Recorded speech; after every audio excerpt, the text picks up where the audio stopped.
آیت نمبر 188 اور سورۃ بقرہ۔ اعوذ باللہ من الشیطان الرجیم، بسم اللہ الرحمن الرحیم۔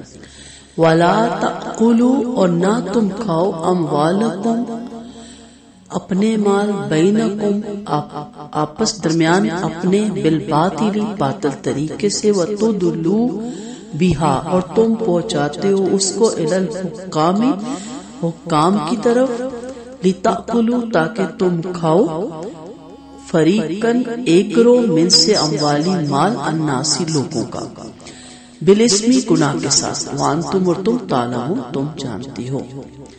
اور آپس میں ایک دوسرے کے مال باطل طریقوں سے نہ کھاؤ، نہ ہی ایسے مقدمات اس غرض سے حکام تک لے جاؤ کہ تم دوسروں کے مال کا کچھ حصہ ناحق طور پر ہضم کر جاؤ، حالانکہ حقیقت حال تمہیں معلوم ہے۔ باطل طریقے سے مال کھانے کی صورتیں۔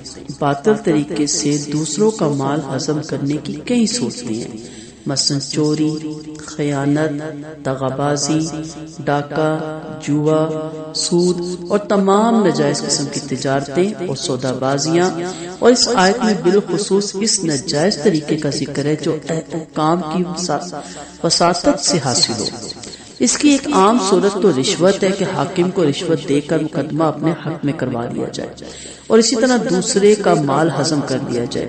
اور دوسری یہ کہ مثلا تمہیں معلوم ہے کہ فلاں جائیداد یا فلاں چیز کسی اور کی ہے، لیکن اس کی ملکیت کا کوئی ثبوت اس کے پاس موجود نہیں ہے، اور آپ مقدمے کی صورت میں اونچ نیچ کے ذریعے سے وہ چیز اس بندے سے ہتھیا لیں، تو اس طرح عدالت کے ذریعے آپ اس چیز کے مالک بن سکتے ہیں۔ اس طرح بھی دوسرے کا مال ہضم کرنا حرام ہے۔ چنانچہ نبی کریم صلی اللہ علیہ وسلم نے فرمایا، میں ایک انسانی ہوں، تم میرے پاس جھگڑے لے کر آتے ہو سکتا ہے کہ تم میں سے ایک دوسرے کی نسبت اپنی دلیل اچھی طرح پیش کرتا اور میں جو کچھ سنوں اس کے مطابق فیصلہ کر دوں، اور اگر میں کسی کو اس کے بھائی کے حق میں سے کچھ دے دینے کا فیصلہ کر دوں تو اسے چاہیے کہ نہ لے، کیونکہ میں اسے آگ کا ٹکڑا دے رہا ہوں۔ اور ایک حدیث کا مفہوم یہ بھی ہے، اب وہ چاہے تو اس آگ کے ٹکڑے کو لے لے اور چاہے تو اس آگ کے ٹکڑے کو نہ لے۔ تو عدالت کے ذریعے وہ چیز حاصل نہ کی جائے، اس کی کوشش نہ کی جائے جو آپ کی نہیں ہے۔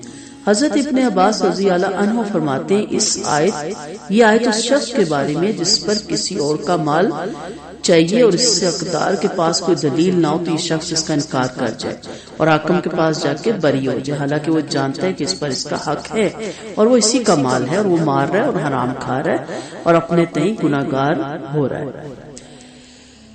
مومن کی زندگی، اب دیکھیں روزوں کے بعد، روزے کی تفصیل کے بعد فوراً یہ آیت کیوں آئی؟ کیونکہ مومن کی زندگی ایک قسم کی روزے دار کی زندگی ہے۔ اس کی ساری عمر کچھ چیزوں سے افطار کرنا اور کچھ چیزوں سے مستقل طور پر روزہ رکھنا ہے، حرام سے مستقل طور پہ اس کا روزہ ہے۔ تو جب وہ دنیا میں ان چیزوں سے بچتا ہے جس سے مستقل طور پہ اس کا روزہ ہے، تو پھر انشاءاللہ حوض کوثر کے پانی سے اس کا روزہ افطار ہوگا، اور انشاءاللہ جنت الفردوس کے بہترین لوازمات سے وہ روزہ افطار کرے گا۔ اور یہ جو روزہ ہوتا ہے مومن کی زندگی کا، یہ طلوع آفتاب سے غروب آفتاب تک نہیں، یہ بلوغت کی زندگی سے لے کے موت تک کا ہوتا ہے۔ تو صرف جو روزے فرض کیے گئے ہیں ایک ماہ کے لیے، وہ آپ کی ٹریننگ ہے کہ باقی 11 ماہ آپ نے اپنے آپ کو مستقل روزے دار کی زندگی سے گزارنا ہے، اور جو چیزیں آپ کے لیے مستقل حرام ہے ان سے آپ نے مستقل روزہ رکھنا ہے۔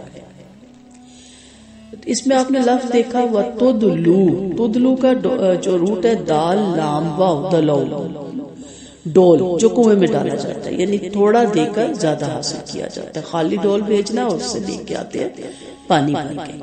نبی کریم صلی اللہ علیہ وسلم نے فرمایا، جس شخص نے حلال کھایا اور سنت کے مطابق عمل کیا اور لوگ اس کی اذیتوں سے محفوظ رہے، وہ جنت میں جائے گا۔ اللہ تعالیٰ ہمیں ان لوگوں میں شامل کرے۔